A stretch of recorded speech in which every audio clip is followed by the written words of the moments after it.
Football, the Fan.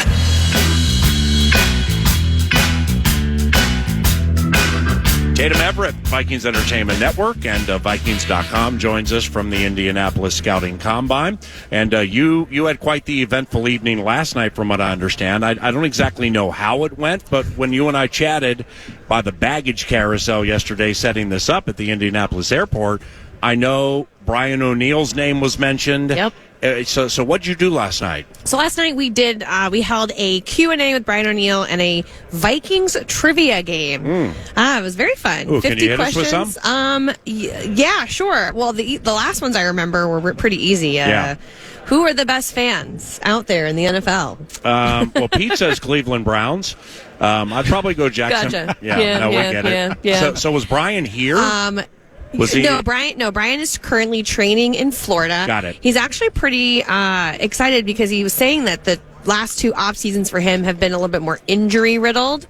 You know, he was rehabbing from his Achilles last season. Yeah. And he was just talking about how it's so nice to not have to worry about that this off season. He's been working out in Florida.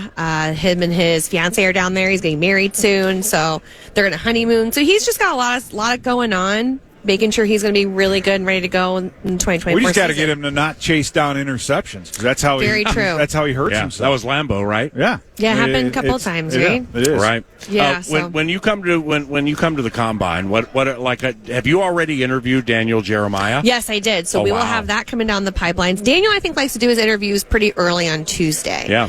They all kind of have their times that they want to get it done. I mean, it's like a major car wash. He's available for like 10-minute increments for like an hour and a half, and he just makes his rounds to all the tables and all the media members. And he had really good things to say about where the Vikings picks. He thinks that no matter what happens with the situation at quarterback, if Vikings retain Kirk or if he's not here anymore, he does think that they could get a valued quarterback at the 11th pick, someone like J.J. McCarthy or Bo Nix. He said right now those are pretty even for him, so it would almost be like whatever they feel like, whatever Kevin O'Connell thinks is good for that day. But we asked him also about which quarterbacks would fit into the Viking scheme as of the top 5, and he was like, really any of them, but because of where you're at with number 11, it's more of maybe JJ or Bo Nix, and he says that such a quarterback friendly offensive scheme that's something that he could see fitting in really well. Of all the with the time that you've spent here, who other than him do you trust? Because you've seen it now. You've interviewed people over the years, and they give you names, and you remember them, and you think, well, that guy was off. Yeah. Who should we follow or listen to? Do you think that has nailed some things over the years, or has made you go, oh yeah, I've heard that name before from so and so? Yeah, obviously he's probably my top one. I think he's such a great person and just so well versed in what he does. I think Bucky Brooks brings a different angle. I think Daniel Jeremiah comes from like the scouting background, whereas Bucky's a player, and so he takes his playing mentality into his scouting. I'm pretty sure he was very high on Jordan Addison for the Vikings last season, and I know there was a lot of steam there late for Addison. I like him. I really do like the guys over at PFF, Trevor Sikkema, Sam Monson, Brad Spielberger. I really like following Brad Spielberger because he does draft and free agency analysis, but he really talks a lot about the salary cap. And with that going up $30 million this year, there's so much going on. It's really fascinating to hear about, because I am not a numbers person. I can barely, add my bills up, it just it doesn't go well for me. That's why I talk for a living. Well, the Vikings' new coach, the assistant offensive line coach they hired, it's, when the press release came out, of course, the first thing I saw was the Roman numeral. And I'm like, oh, come on. No. More Roman numerals? Please. Okay, that's 4. That's an easy one. Yeah, that was an easy one. Numbers ain't easy for me either. So salary cap stuff for me just kind of goes over my head. I feel like my eyes glaze over when I read that stuff. It's boring. So people that do the work for me, I'm all about that. Like Brad Spielberger does a great job of it. Right, but again, you gravitate and to people that get things right. Yes. You know what I mean? And then they're not always the names that are out front. And that's now, I'm always curious. I'm always, because that's half of what you do when you're doing research on this stuff, is say, I like this guy, This guy over here, no. You're right. Well, they're doing the work for you, right? And not that you can't do the work on your own, but there's so many other things going on that maybe you can't spend as much time as these guys do to look at the tape and look at the film and get there and dive into every single position. And it's for, also I like to know that for the fans and the folks that are listening, because that was a good question. You just jump on YouTube and Google the draft. You're going to have you're going to have dudes in their basement that haven't showered in a month talking about why this quarterback's. But it's like, can we just pare this down? Yeah. And I don't want to go through the YouTube, the whole thing with YouTube and have them pick for me. I want to know what names to watch, and that was. But we have on Vikings.com. I think we have a really good spread of people that are going to be on our content talking about Vikings combine, draft, free agency, all that stuff.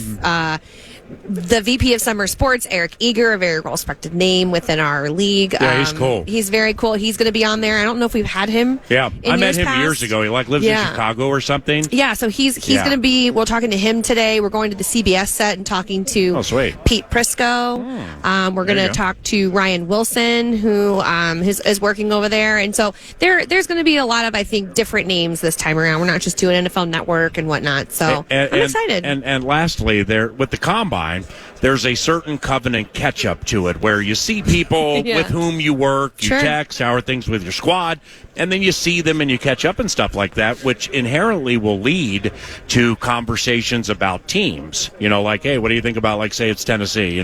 Hey, you guys going to keep Derrick Henry? Is it Will Lev? Whatever, stuff like that. And we received the same thing, and I'm just very happy in close to 24 hours, to having been in Indianapolis. I haven't had one person in this room come up to me and say, are you trading Jefferson? Are you trading JJ? I mean, it would be so ridiculous to trade, with all due respect, to trade Justin Jefferson. And I just don't even think it's a ponderable trade scenario. Yet a lot of people want to talk about it, and I understand why, I guess, but it's not. I just can't see it happening. No, and I think the messaging this week is that it's not on the table. The organization doesn't understand where that narrative would be coming from, but I think that people get pretty bored in the off season, and there's a lot of narratives that I think are happening right now surrounding the Vikings organization that not all are necessarily true. Yeah, and I think that that's what we'll be able to hear from Coach and Kwesi and hear what they have to say about it and hopefully try and clear that up, because I don't think that's on the table. I think there's a bigger picture when you think about this. He is a generational player. He's the face of the NFL in most of their leagues. He was injured for half the season. He's still in all of their ads. He's making trips for NFL Ghana. Like, he is such a pivotal piece of the NFL marketing globally. Right. Why would you not want him on your team wearing your colors? So I think there's a bigger piece than obviously an amazing player. Right. But I'm looking at it also from a standpoint of culture fit, NFL fit, how he is in the league, the perception of him. Like, I think it would almost be like, why did you let that happen? Yeah. We will chat with you tomorrow. Sounds great, we you guys. will watch this is awesome. all of your work at Vikings.com. Vikings.com, Vikings app, all that good stuff. That's Tatum Everett with the VEN and Vikings.com. Kevin O'Connell's name came up. We will have our yearly combine interview with the head coach, Kevin O'Connell, about 45 minutes from now from Indianapolis. We're going to do a catch-up with an old friend, Alec Lewis from The Athletic, and chat some Vikings football around the corner. After that, KOC. Yeah, we. And we'll continue. 3 KFAN.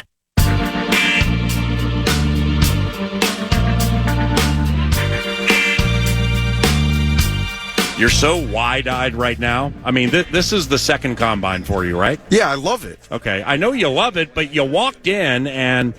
I envision whether you're in a hotel room, your place in Andover, or in Anniston, Alabama with your family, when you wake up, is there just a big smile on your face and like birds flying above you and chipmunks and bunnies hopping around? How'd you know about the chipmunks? That was the part. Yeah, I didn't know you knew about the chipmunks. You are so easily pleasable. I mean, like a person of simple means, you're just happy all the time. Well, I feel like this week specifically, like I feel like I'm at football camp. Mm-hmm. Yeah, you're adjusting my microphone. Mm-hmm. Honestly, it's there are just so many people here, like writers that I've gotten to know.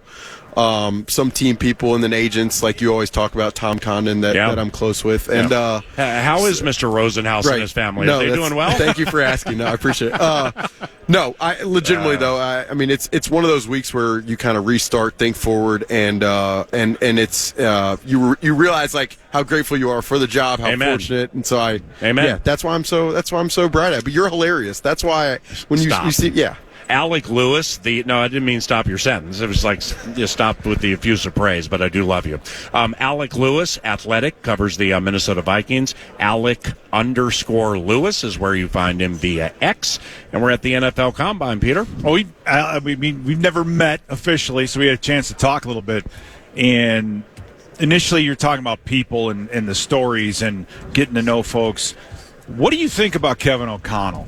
And with the experience and with being with him and interviewing him and getting a chance to know him a little bit, what are your thoughts on him as a man, as a coach, as a leader of this franchise? Yeah, very impressive. The way he handles so many facets of the organization, and that's really more than anything else, maybe what stood out most to me is the amount of stuff on his plate on a day-to-day basis. I mean, obviously the media piece where he's talking to us multiple times a week is no easy task, and to make it look as seamless and as easy and as probably calm as he does every week is very impressive.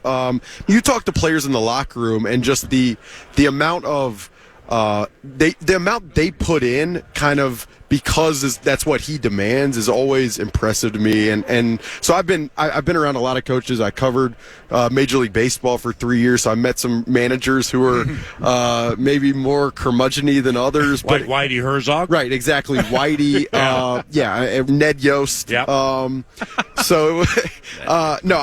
Kevin has always, he's been impressive from the day I got here and met him. And he cares about relationships. That is the one thing. I mean, even with me, when we talk, he definitely cares to help inform and teach and stuff, and so I always appreciate that. He's going to be here at noon Eastern, 11 o'clock Central, and we'll have about 20 minutes with him. Does Kevin do his podium press conference today? He does, yeah, 12:30, I believe. Okay, well, brilliant opportunity for YA, young Alec. Gravy train some answers here, put them on Twitter before he says them on the podium. Exactly. I mean, as a reporter, that's what you want to have all the information first. Yeah. I mean, in this media environment, being first is it'll be interesting. I'm glad to get to hear him with you. He'll be here at noon. What'd you do last night?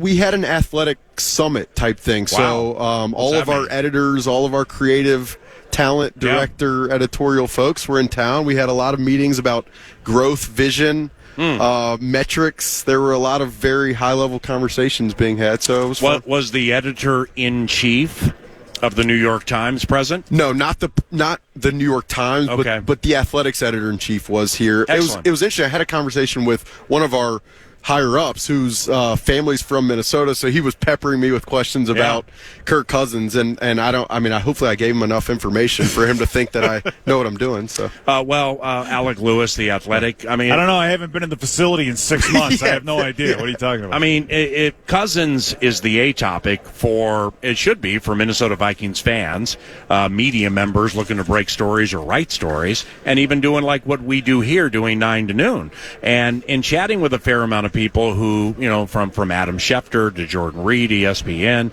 and some NFL Network guys, I mean, the Vikings are doing it's one of two things. They're doing a really, really good job of keeping this information in-house as to exactly what they want to do with this quarterback, or they're not exactly sure what they want to do with this quarterback until they start getting through the combine and pro days and things like that. There's a lot of ambiguity still. Do you agree? Well, I would say they know what they want to do. I mean, Kwesi and Kevin have both said that they want to bring Kirk back. I mean, they have not hid away from that. That has not been a secret. They both said that publicly, but they're going to say that even if they don't plan to bring him back. No question. So ultimately, it is about the negotiation and the money, and that part, from what I know, it just hasn't move down the road to this point. So that when you haven't heard anything, I think that's mostly the case. But I truly believe them when they say publicly they want him to be back in Minnesota. And I believe that Kirk is true when he says he wants to be a Viking. But ultimately, the money is going to probably dictate everything. Well, with Cousins, okay, and the market. Well, free agency a couple of weeks away. All right, what is it? 3 weeks from now? Yeah, March 13th. There you go. So that opens the oxymoron known as the legal tampering that Monday, that's where we start seeing deals pop.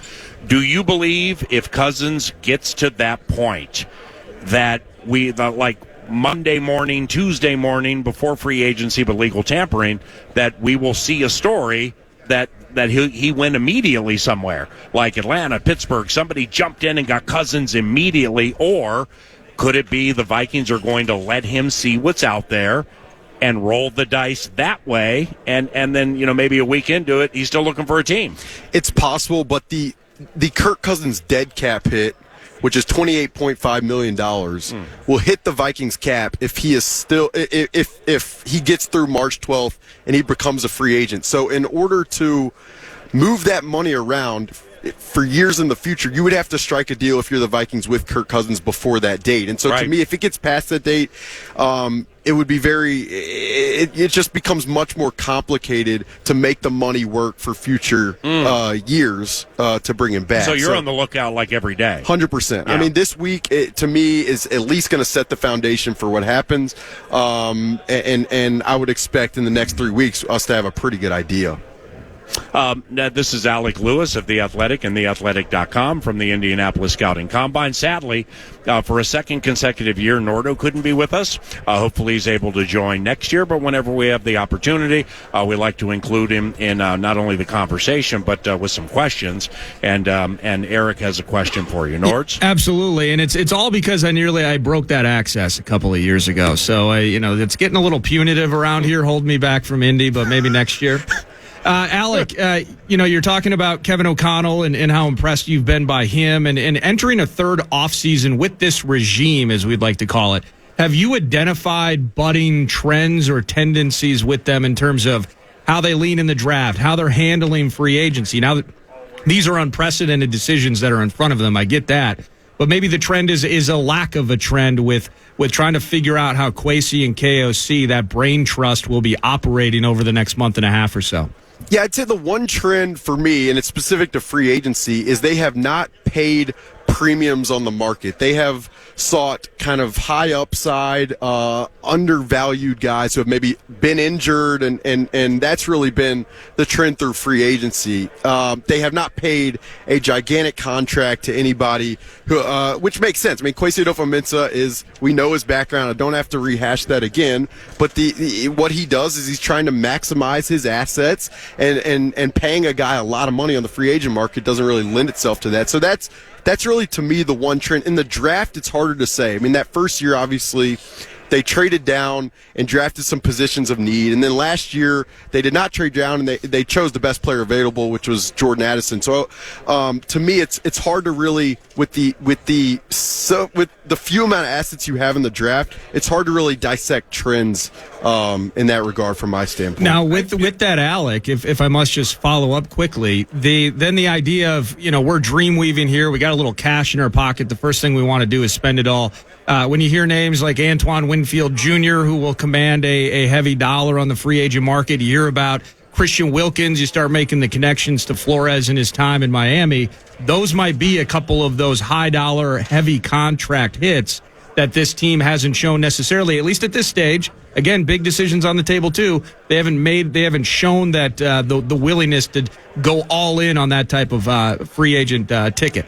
No, they haven't. And to me, I mean, if we're going to talk about that conversation, it's one that is worth having specifically right up until that mid-March date. But right now, it just doesn't feel right to go there and to talk about maybe a Christian Wilkins and that potential until they sort through what is a paramount situation with Kirk Cousins and then Justin Jefferson's future. I mean, there's been a lot of noise around that, and I think a lot of it is that it is noise. But these are two pivotal pieces that will dictate how far they put the throttle down to try to compete this year versus not. So before we go, like the L'Jarius Sneed, Christian Wilkins, Chidobe Awuzie, talking about those being options in free agency, it's hard to know how they'll allocate their resources until they figure out these really high topic items. And I didn't even mention Daniil Hunter's name. Right. Well, you did. Now, I have so many questions. Let's go this way. I think one of the biggest things that happened with this team in the last year was bringing in Brian Flores and what he's been able to do. And not only that, but how much he can get out of a group of guys. Let's face it, we didn't, like you said, didn't go on the free agent market. You brought in Byron Murphy, right? The other guy you brought in, you saw him for 3 weeks. Yeah. What do you think of? And you've had a chance to meet with him and talk with him. He's a different guy, right? In this world of different people, he's a little bit different. So tell me about your relationship or what you know of Brian Flores and what your thoughts are on him. Yeah, I was walking down the street yesterday, and I see maybe the coolest guy I've ever seen on the other side of the street. Flat bill hat. He's got a Louis Vuitton. I'm like, I don't know who that is. The coolest guy I've ever seen. Ends up being Brian, and we stopped and talked. And I mean, you said it right, Pete, and you've mentioned this and done a ton of work around the subject, but what he did in that first year with the talent that the Vikings had on their roster, it blew my mind for a lot of the season, and I really think he's going to maximize whatever you give him talent-wise. He's going to maximize it. I mean, I do know that he was very intentional and aggressive about wanting the Vikings to keep Daniil Hunter for the season. That was very important to him. They were able to do it, and without Daniil, I don't even know what the pass rush would have looked like at all. And so I do believe if you can give this guy more options, specifically on the front, and then potentially at cornerback, there's reason to believe that he will maximize it to a level that we didn't see last year. Now, I mean, I mentioned the front. Edge rusher, Daniil Hunter, DJ Wanham, both these guys are potential free agents, and if you lose those two guys, I mean, the front needs a lot of work. So as much as we talk about quarterback and the Jefferson extension, edge rusher and having guys who can rush the passer is not something to blink at, which just increases the load on the plates of Kwesi Adofo-Mensah and Kevin O'Connell. We have time for one more for YA, young Alec, and then we'll pause. Kevin O'Connell joins about 25 minutes from now from Indianapolis. Eric Nordquist, Nordo, back at the 651 Carpets Plus studios. What do you have here for the scribe? Well, I guess as you spend the week here at your second combine and spending time at the Senior Bowl, and then, as you mentioned, really until Kirk or Justin or Daniil and maybe all three are figured out in some capacity, then, working your way forward off of that. So, but specifically with draft, are you approaching this week as an opportunity to confirm things that you've already read about, things you already saw down in Mobile? Are you trying to peek at things that you haven't been exposed yet? Like, how are you, from an information gathering standpoint, doing your work down in Indy? Yeah, it's definitely the latter. I mean, you heard some stuff at the Senior Bowl, but Kwesi Adofo-Mensah and Kevin O'Connell were only there for a day or two, so there was only so much information to be gleaned from the conversations there. I mean, really anything, any coach, any conversation with, I sat down with an agent yesterday, and I know we joke about Tom Condon, but he was talking about certain wide receiver contracts and where Justin stacks up. So I'm approaching it as like I always do. Like I told Pete this, like I love talking to people and I love learning. Like it's my second year covering the NFL. Last year was. So anytime I get to talk to anybody who's in the business, has a perspective, has worked through contract negotiations or anything related to roster construction, I approach that with kind of like clear head, full attention, and I love to learn. And I think there will be a lot this week that will be informative on how Kwesi Adofo-Mensah and Kevin O'Connell are going to try to maximize what they have moving forward. This is a tough spot. They are in a tough situation with the amount of needs this team has. There's no other way around that. And how they handle it, both in the media and also with the moves they make, it's going to be really fascinating. And I'm not going to come in with any preconceived notions. Really. Alec, if you had to bet it, and you had to be right, say it's God saying, like, you got heaven over here, you got hell over there, and you got to be right with this thing. Would you roll with they will re-sign, they will work something out with Cousins, and they will take a quarterback with their first pick in the first round, wherever it is? the first pick, taking the quarterback in the first pick, to me, it's going to be it's a very interesting conversation on what you feel about the guy who might be there. I fully believe for a lot of certain reasons that the first 3 picks are going to be quarterbacks, and it's going to be really hard to get in that top 3. So if you're the Vikings and you really believe in J.J. McCarthy, then it is possible. As for Kirk, I mean, the one thing that I don't think I've written enough about and talked enough about is from conversations I've had with this Vikings leadership, they really believe in the value of having a guy sit and having him develop and learn the system and learn the league and acclimate to the locker room. And so really, to me, there is a question of how much value is it to have a guy like Kirk on the roster, not only for this team this year, but also for a potential young guy to learn from, like a Jordan Love was able to sit. I mean, a lot of these guys who have sat and learned have had success in recent years. I don't know if that's causal. I don't know if it's just random correlation. But to me, that cannot be mitigated in terms of the move they make. If they do choose to re-sign Kirk, obviously they're going to want to win in doing so. But also it might be a signal that we really believe in development at that position, because the benefits of having guys sit and learn might pay off for years to come. Will we be able to read if they re-sign Kirk? Will you be able to read through the tea leaves whether or not it's a 1-year heavy deal, or are they tied into him for 2? I mean, the guaranteed money, obviously, right? But if they re-sign him and they're paying him, it's the first year that's the big deal, and that second one, I think would that be part of a tip of a cap saying no question.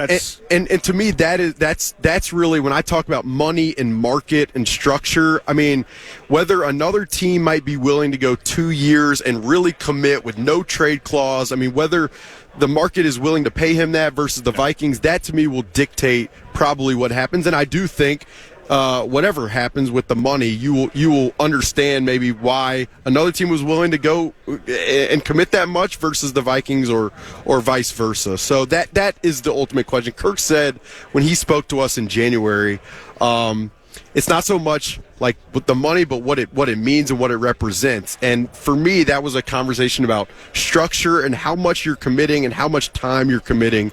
Kirk is a guy who, I mean, you could see, he posted a video yesterday of him throwing, like, this guy's motivated to play. He's motivated to perform. He believes that he gets better year after year. Mm-hmm. And I don't think that's just a fluke. I mean, he's probably proven over the course of his year that over his years that his experience helps him in some of these spots. So, the money part of it it will be fascinating to see what ultimately the structure looks like. My brother, good seeing you. Thanks, PA. Yep, great to appreciate see you. Yep. Alec Lewis, The Athletic, and TheAthletic.com, at Alec_Lewis via the tweet machine. 9 to noon, we'll unfurl a version of Vikes Bites around the corner. Then after that, Kevin O'Connell, head coach of the Minnesota Vikings, live from the Indianapolis Scouting Combine, noon Eastern, 11 Central. EA on the Fan.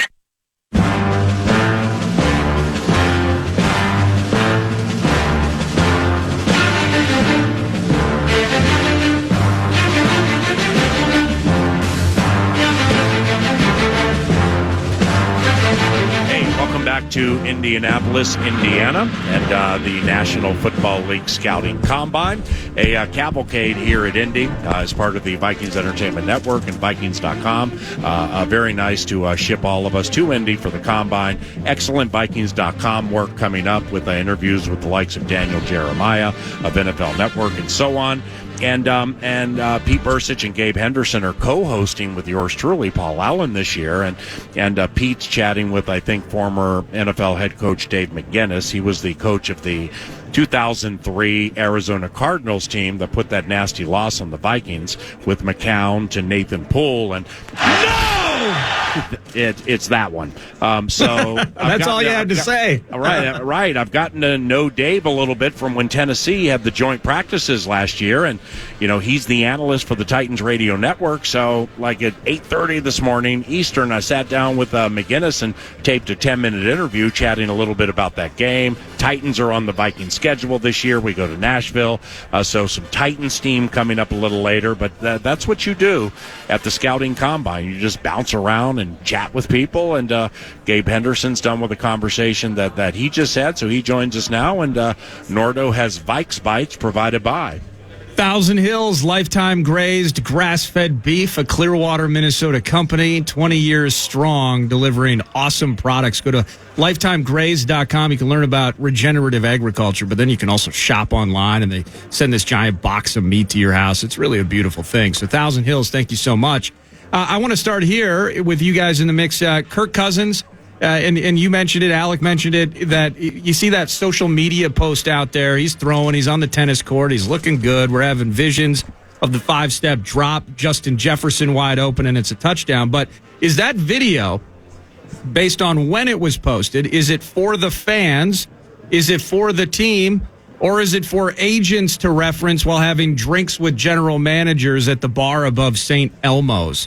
Reading between the lines of a social media post. Any thoughts? Yes, yes, and yes. I think it's best case scenario for Kirk when trying to, leverage the market, but also, if he wants to be a Viking also, is saying, hey, look, I'm already healthy. I'm ahead of schedule. And this offseason, we're putting ourselves in a position where I can make those routine throws that I've done in the past. So I think it's a win for everybody. Fans got excited.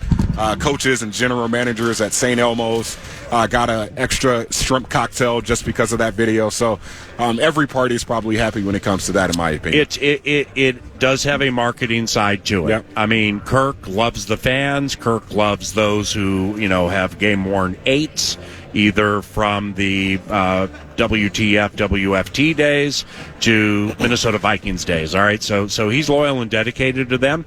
Just the closer we get to the culmination of this with Kirk Cousins, and the closer we get to free agency, which is middle of March, like March 13th, I'm just beginning to think that when free agency opens, if Cousins is available at that time, that it's not going to be like stuff flying off the shelves. I think he's going to have to wait a little bit. And I think that you're going to get those outside of Minnesota general managers for Atlanta, Pittsburgh, whomever, where they're going to think long and hard about the age.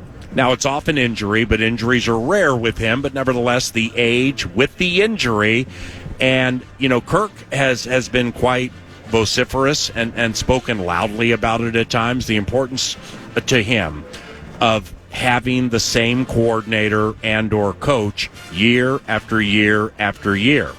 Well, I mean, they look back at everything when they're going to make a financial commitment like that. So there might be somebody wondering, like, okay, how long is it going to take him to get up to speed with what we're trying to do here? And he's 36. Yeah. So I think the marketing side of it was Kirk low-key just showing everybody, I'm bouncing around okay here, and this thing's about ready to start. So if you're thinking about holding back because you're worried about something, take a peek at this, man. I'm moving around okay. I think the biggest question mark is how good of an accurate quarterback, how much of that accurate Kirk Cousins are we getting with this guy now post-injury? Because granted, you already know that Kirk's not going to run the ball. So him throwing the ball is the biggest question mark. You know what you're getting in him. So if you're a coach, if you're a general manager, you're looking at that video and you're saying, okay, can this guy make consistent throws? Because all we need now is a pocket passer that can put us in positions to win. So very interesting, but I do like that take, PA. Yeah, I mean, so what's the market going to demand? Yeah. And I think the Vikings are going to they'll let him test it. Because, Kurt, it's on both sides. Number one, you mentioned all that with whatever team you're talking about. Is Kirk going to be interested in going somewhere that they're building? Yeah. Building, I don't think to him is going to be as desirable because how many years does he have left? Yeah. At 36, coming off an injury, like you talk about learning a new system, and, we got young guys here, our offensive line's inexperienced, we're building here, we're building there. I don't think that he's going to jump to that, and I just don't. Because I sit here and look and go, all right, you want to bring Kirk back, right? But then you want to bring JJ back too. Can you pay them both, right? And then there's Daniil. Can you pay all? You can't. Somewhere you're going to have to cut some things. That's again why I'm all the whole concept of a rookie quarterback is like, okay, well, this is the year to do it. All these things kind of have fallen into place. But for Kirk, I don't know how much he can walk in and just demand. Right. I demand this guaranteed. I demand that. It's like, hey, hold on, buddy. Where else are you going to go? Yeah. Right? And you're 36, coming off a torn Achilles, and yeah, we love you here and we'd love to have you back. Of course, you'd love to have him back, but I don't think he can do it at the pay level that you had him at before. Norge, what's next? Vikes Bites! Thank you, Thousand Hills. Pete, specifically for you, as you're there in Indy at the Combine, not as a player, not as a coach, but as the analyst, are there certain drills or things that you've identified from watching the Combine over the years that actually properly displays a player's talent? I mean, everything's on the same line. It's all about measurables, and they really close things in from a drill standpoint and the numbers standpoint to make sure that there's little deviation. Everyone's doing the exact same thing, but when you're looking at linebackers, looking at edge rushers, as you guys were talking about with Jordan Reed during the first hour, like, are there things that where that old player gets into your head, that analyzing gets in your head, and you're thinking to yourself, like, that's something that can stand out while everyone's wearing spandex on the turf? A little bit. I think the thing is you start your initial what you think of someone by film, right? If you like a guy on film, you go from there. You see a guy in film who's very good in some areas, but he's not I think about Rod Davis. Remember Rod Davis from Raiders, from Ole Miss, yeah. And Rod at times, let's say for example, at times was unbelievable on film, but then there were other times where he disappeared. So you walk into the Combine and you're like, okay, what's the deal with that? And then you see him work out and you're like, there it is. There's the 240 pounds of explosivity that you've seen, and the guy can hit like a freight train. And then you see him walk around in between drills, or you see him, you sit down and you get a chance to talk to these guys face to face, and I think that's the big thing. And it has nothing to do with what they really have to answer. It's how they go about their answer. They look you in the eye. Are they articulate? Because that's who you want running your defense. You want a guy who's quick, who's snappy. You do those different things. And like when you sit down with Rod, you're like, okay, Rod, you had a little trouble in college with some things, and have you learned your lesson? And you just let him talk. Mm-hmm. And then you see him sit back and kind of think, and you're like, okay, this is the guy that I have to keep off the field. This guy who's laid back and wants to sit back in his chair, and I don't know. So then you know exactly what you're going to get. Now you still have to make ultimately the decision whether or not you want that guy on your team. But I think that's the most valuable part of this Combine is getting to be able to see these guys face to face and then either confirm or deny what you like or don't like about this guy on film. And the assumption here, just quickly, a minute, and then we pause, then Kevin O'Connell joins.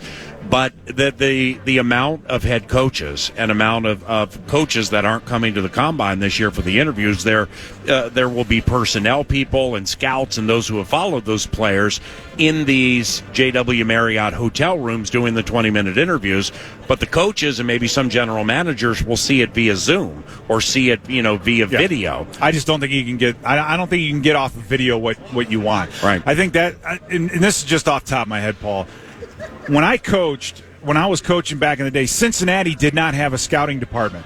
They had one guy. Wow. The coaches were the scouts. So if you coach for Cincinnati, March through February, March, and April, you were on the road. You were the scouting department. Other teams, Dallas, some of the they had more of their departments. I think nowadays, because staffs are so big and they have such a deep scouting department, you don't need 50 people here, right? Or if you have the organization is saying, okay, the GM and the scouting department makes the decision, coaches, yeah, we want your opinion, but we want your opinion when we give it to you, right? One of those kinds of things. And so whether or not some of these guys, you don't want to read too deeply into it. I think some of it has to do with limited time with these guys and how rehearsed everything is. There's nothing, no longer, except maybe in Senior Bowl practices on the side in between or pro before, days maybe, right? That you really get a chance to stand with a guy where it's not structured, where it's not rehearsed, right? Because there's millions of dollars on the table, and these players, they've rehearsed every answer, every question they could possibly get. Yeah. So where and when do you get that? Pete Persich, Gabe Henderson, yours truly, Paul Allen. We thank Nordo from KFAN for some Vikes Bites. And when we return, the expectation is Minnesota Vikings head coach Kevin O'Connell will join us for an elongated chat from Indianapolis and the NFL Combine on KFAN.